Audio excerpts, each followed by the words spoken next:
Agosto de 1914. A Europa entra em guerra com uma confiança que hoje soa como delírio. Planos rígidos, cronogramas ferroviários, mapas coloridos e a promessa de que tudo terminaria antes do Natal. No Ocidente, a Alemanha corre para tentar decidir a guerra num golpe rápido. No leste, porém, existe outra contagem regressiva.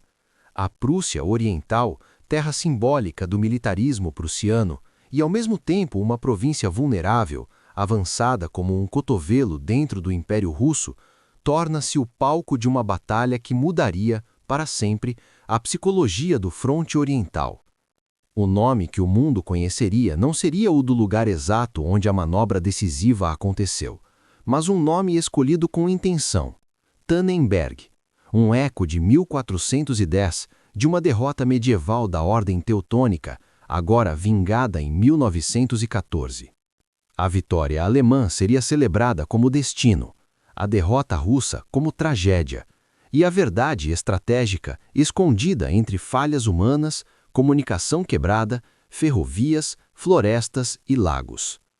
A história de Tannenberg é, ao mesmo tempo, uma história de movimento operacional e de propaganda, e também de homens que tomam decisões no escuro, sem saber que seus telegramas estão sendo lidos pelo inimigo. Para entender por que a Rússia entrou na Prússia Oriental tão cedo, é preciso olhar para o tabuleiro maior. A França, pressionada pelo avanço alemão, dependia de uma ofensiva russa rápida para aliviar o Ocidente. A Rússia havia prometido mobilização e ataque relativamente cedo. Sua estratégia inicial buscava pressionar a Alemanha onde ela parecia mais sensível, a Prússia Oriental, um símbolo nacional e uma região onde o exército alemão, por necessidade, mantinha forças menores do que as empregadas no grande esforço contra a França. Essa lógica aparece de forma consistente em sínteses modernas e em estudos do fronte oriental. Por exemplo, as interpretações operacionais discutidas por David Stone em suas análises do exército russo e por Dennis Showalter ao tratar do choque entre sistemas militares e cultura operacional. Ao mesmo tempo, os russos tinham também objetivos internos: demonstrar poder, consolidar confiança no regime e mostrar que a mobilização gigantesca do império não era apenas papel. A ideia parecia simples. Duas grandes forças avançariam como pinças. O primeiro exército, sob Pavel Rennenkampf, viria do noroeste. O segundo exército, sob Alexander Samsonov, viria do sul. Entre ambos, o oitavo exército alemão, o único grande comando alemão na região, seria pressionado, fixado e destruído, ou ao menos empurrado para dentro do Vístula. A simplicidade, porém, era enganosa. O terreno da Prússia Oriental favorecia defensores com mobilidade ferroviária e conhecimento local, uma malha de ferrovias interiores, estradas em meio a florestas e o famoso distrito dos Lagos da Masúlia, um labirinto de água, pântanos e gargalos. O atacante, para manter coesão, precisava de comunicações seguras e de coordenação precisa entre colunas distantes. E aí aparece a primeira fissura. O exército russo, em 1914, carregava problemas estruturais de modernização incompleta, especialmente em comunicações, logística e comando, que estudos históricos apontam repetidas vezes como fatores de vulnerabilidade. Stone, e num panorama mais amplo do início da guerra, as sínteses de Strachan sobre 1914. A Rússia podia mobilizar homens em número vasto, mas transformar isso em golpes coordenados em território hostil era outra história. No lado alemão, o risco era real e era visto como real. A Alemanha apostava quase tudo no oeste. O fronte oriental, no plano mental do Estado-Maior alemão, deveria ser segurado com economia de forças. Se a Prússia Oriental caísse, o choque moral e político seria enorme. Mais do que isso, uma vitória russa ali poderia forçar a Alemanha a desviar tropas do oeste, enfraquecendo o grande esforço contra a França. Não é por acaso que, quando o perigo se materializa, o comando alemão passa a ler a situação como uma emergência nacional. Essa percepção aparece tanto em memórias posteriores quanto em análises contemporâneas do comando alemão. A Prússia Oriental não era apenas território, era identidade. O pânico civil, a pressão política e o simbolismo se misturavam a cálculos militares. As primeiras grandes colisões são confusas. Os russos entram. O primeiro exército de Rennenkampf avança e encontra os alemães em Gumbinnen. A batalha, em 20 de agosto, não é a derrota esmagadora que a propaganda russa desejaria, mas é suficiente para abalar o comandante alemão na região, Maximilian von Prittwitz, e fazê-lo considerar um recuo amplo. A perspectiva de recuar para o Vístula, abandonando Königsberg e boa parte da Prússia Oriental, soa como desonra. O Estado-Maior em Berlim reage. Prittwitz é substituído. Em seu lugar vem Paul von Hindenburg como comandante e Erich Ludendorff como chefe de Estado-Maior operacional, acompanhados do cérebro de planejamento no terreno, Max Hoffmann, cuja importância é frequentemente discutida por historiadores justamente por ter articulado a leitura da oportunidade operacional. Hoffmann em Memórias e debates historiográficos posteriores sobre o mito de quem decidiu o quê. Aqui a narrativa entra no coração de Tannenberg, inteligência e comunicações. Os russos, em várias ocasiões, transmitiram ordens e relatórios por rádio com criptografia fraca ou inexistente. Isso não significa que toda a batalha foi vencida por interceptação. Esse é um exagero comum, mas significa que os alemães obtiveram uma vantagem de consciência situacional excepcional. Saber onde o inimigo pensava estar, quais rotas pretendia usar e quais eram suas dificuldades. Obras de síntese e estudos especializados sobre o tema frequentemente citam esse ponto como crucial para o timing do cerco. O que importa para o espectador é o efeito prático. Enquanto os russos acreditavam que avançavam contra um inimigo recuando em desordem, os alemães montavam, por dentro, uma armadilha. A lógica alemã era arriscada, quase temerária. Aceitar o perigo de ficar com forças mínimas diante de Rennenkampf ao norte para concentrar o grosso contra Samsonov ao sul. Essa aposta operacional só fazia sentido se duas condições fossem verdadeiras. Primeiro, que Rennenkampf estivesse lento, cauteloso ou mal coordenado com Samsonov e, portanto, não conseguisse descer rápido para socorrê-lo. Segundo, que as ferrovias alemãs permitissem mover corpos e artilharia lateralmente com velocidade superior à marcha russa. Ambas as condições, por motivos diferentes, acabaram se confirmando. Do lado russo, a coordenação era, desde o início, problemática. Rennenkampf e Samsonov não eram apenas dois generais distantes no mapa, eram duas personalidades com relações tensas. A literatura histórica costuma mencionar o clima de rivalidade e desconfiança no alto comando russo como elemento corrosivo, ainda que seja difícil medir o quanto isso, isoladamente, determinou decisões concretas. Mais verificável é o fato operacional. Os dois exércitos avançaram com eixos divergentes, separados por terreno difícil, com comunicações que não garantiam sincronização. O resultado foi um vão, um espaço operacional que o 8º Exército Alemão podia explorar. Samsonov, ao avançar pelo sul, esticou suas linhas. Os corpos russos marchavam em colunas longas, com suprimento atrasando e com mapas e reconhecimento insuficientes. A retaguarda lutava para alimentar e municiar a frente. E enquanto isso, o comando russo acreditava que os alemães estavam em retirada geral após Gumbinnen. Essa leitura, amplificada por relatórios otimistas e por um desejo político de resultados rápidos, criou a disposição psicológica perfeita para entrar fundo demais. A manobra alemã que leva ao cerco é, em essência, uma combinação de concentração rápida e golpes nos flancos. Usando ferrovias interiores, os alemães movem formações que estavam encarando Rennenkampf para o sul, contra Samsonov. A operação exige disciplina e precisão, deslocar unidades por trilhos, desembarcá-las e lançá-las no combate antes que o inimigo perceba o tamanho da mudança. É aqui que a diferença entre mobilidade ferroviária alemã e a logística russa aparece como fator decisivo.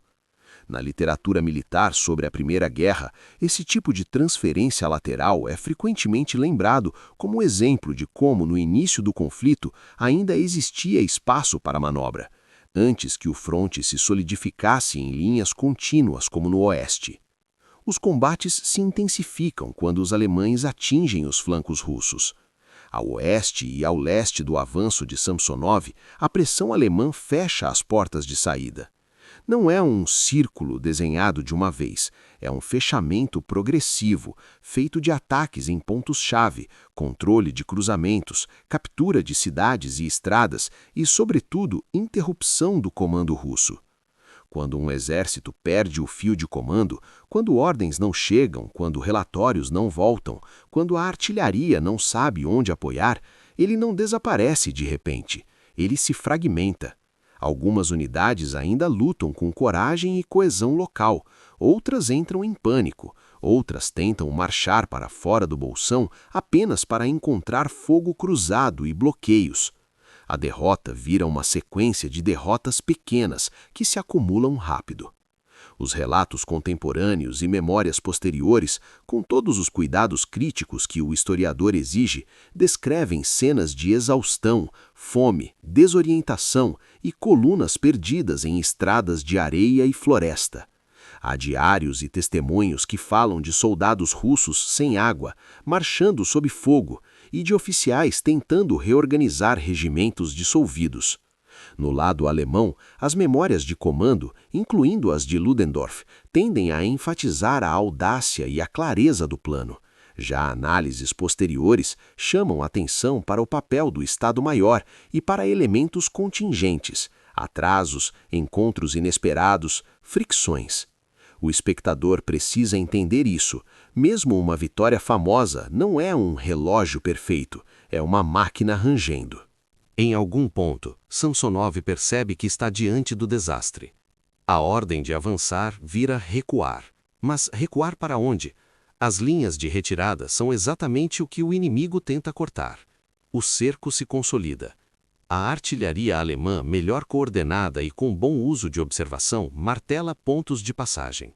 Unidades russas tentam romper, mas a densidade do fogo e a perda de coesão tornam o rompimento improvável. O colapso não é apenas material, é moral.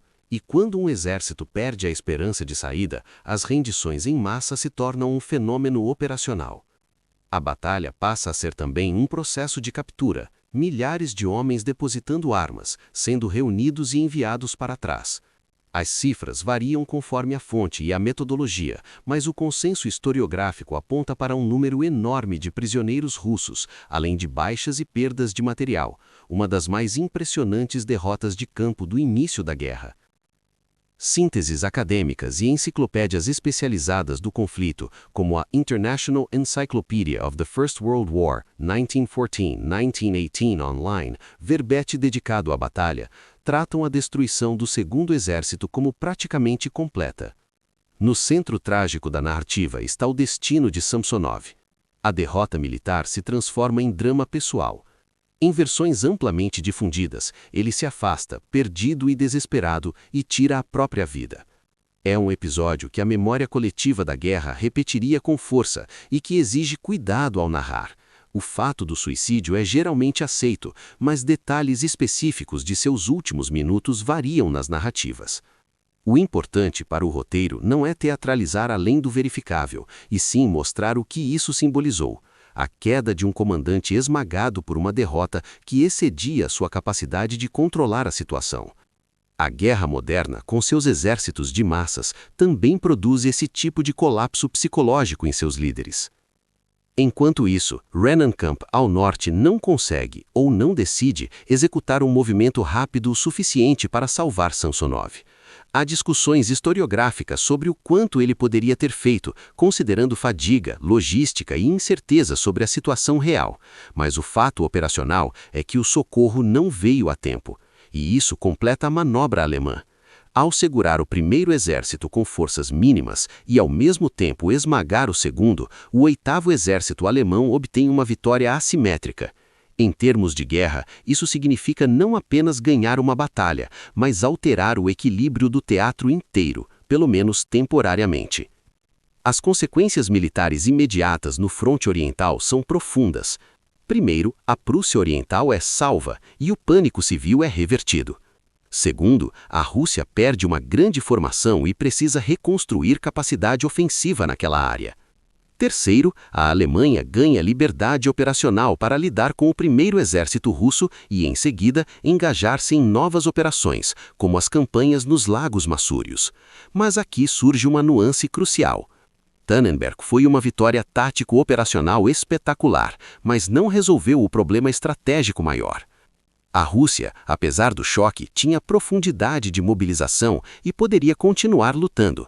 A Alemanha, apesar do triunfo, continuava presa ao dilema de dois frontes. Diversos estudos de estratégia da Primeira Guerra enfatizam essa distinção. Vitórias no leste podiam aliviar pressão e gerar prestígio, mas raramente decidiam a guerra, enquanto o grande esforço alemão estava comprometido no oeste. Agora entra a dimensão política e propagandística, e ela é inseparável do nome Tannenberg. O que aconteceu em 26 e 30 de agosto de 1914 ocorreu em grande parte perto de Allenstein, Olsztyn e em áreas ao redor. Ainda assim, a narrativa pública alemã escolheu Tannenberg para a vitória. A escolha faz sentido como propaganda. Tannenberg era uma ferida histórica de 1410, Grünwald-Tannenberg, reinterpretada como um trauma nacional a ser vingado. Ao batizar a vitória assim, o comando e a imprensa alemãs transformaram uma operação moderna em mito histórico. Pesquisas sobre memória e propaganda de guerra observam como as nações moldaram nomes, símbolos e monumentos para construir moral e legitimar sacrifícios. A própria construção posterior do monumento de Tannenberg, já no período pós-guerra, reforça como a batalha foi apropriada como ícone nacional, um processo que historiadores do nacionalismo e da cultura de guerra analisam ao tratar do mito de Tannenberg. Hindenburg, em particular, é alçado ao status de herói nacional. Sua figura vira uma âncora moral, o salvador da Prússia Oriental. Ludendorff, também celebrado, ganha capital político que mais tarde terá consequências profundas na condução da guerra e na política alemã. Ao mesmo tempo, o papel do Estado-Maior e de Hoffmann tende a ficar diluído no mito público, porque propaganda prefere personagens simples e heróicos. Essa discrepância entre quem fez e quem foi celebrado é um tema clássico da história militar.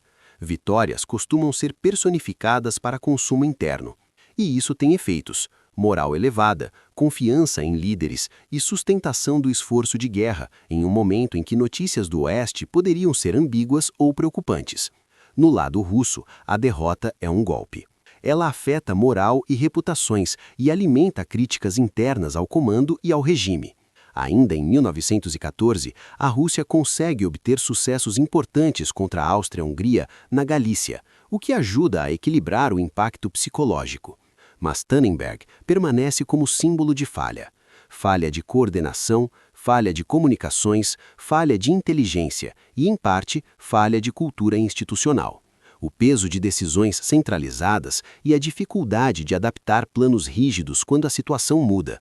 Historiadores que estudam a eficácia do exército russo frequentemente tratam 1914 como um laboratório cruel dessas limitações. A Rússia tinha potencial, mas sofria com gargalos técnicos e administrativos. E aqui vale iluminar um aspecto frequentemente mal compreendido.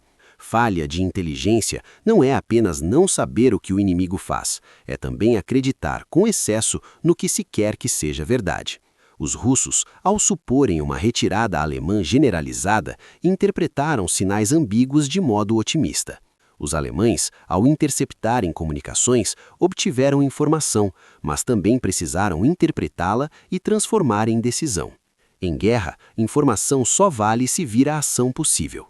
A genialidade operacional, onde quer que se queira localizá-la, em Hindenburg, Ludendorff, Hoffmann ou no conjunto do Estado-Maior, foi reconhecer que havia uma janela.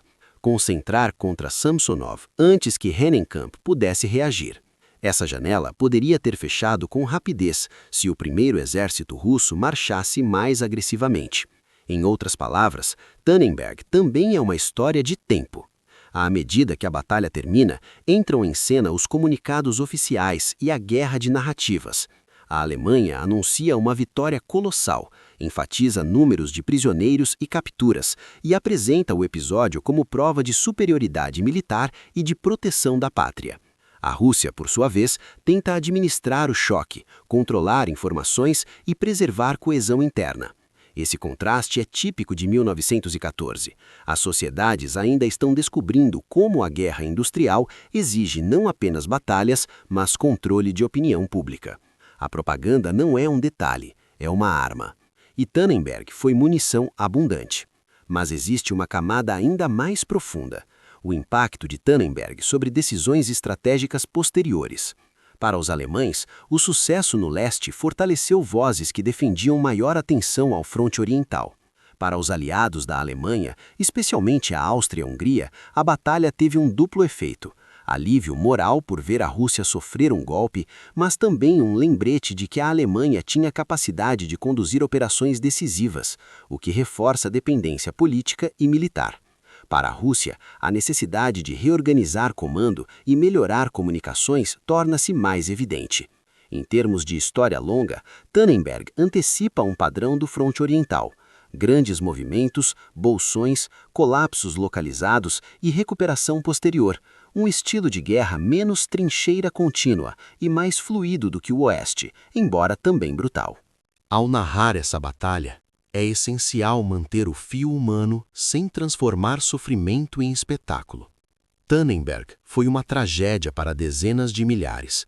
Para muitos soldados russos, o cativeiro significou anos de privação em campos, longe de casa.